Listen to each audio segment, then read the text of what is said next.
Chapter 8. And he answered me, saying, The Most High hath made this world for many, but the world to come for few. I will tell thee a similitude, Esdras. As when thou askest the earth, it shall say unto thee that it giveth much mould, whereof earthen vessels are made, but little dust that gold cometh of.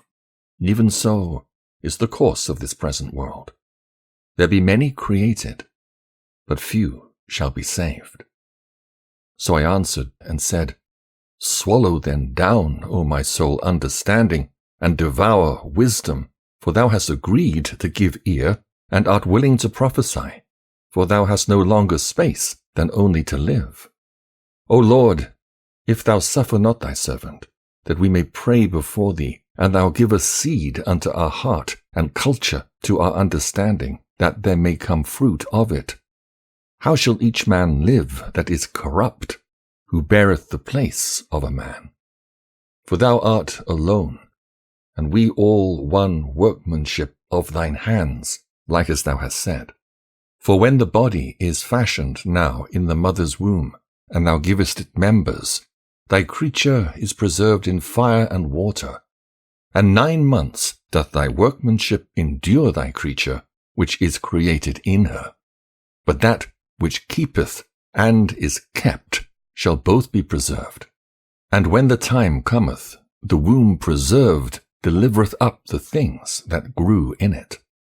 For thou hast commanded out of the parts of the body, that is to say, out of the breasts, milk to be given, which is the fruit of the breasts, that the thing which is fashioned may be nourished for a time, till thou disposest it to thy mercy.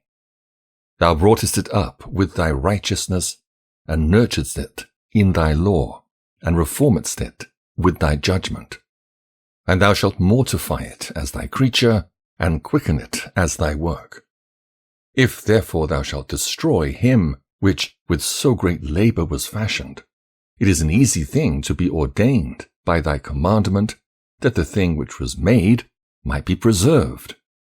Now therefore, Lord, I will speak. Touching man in general, thou knowest best.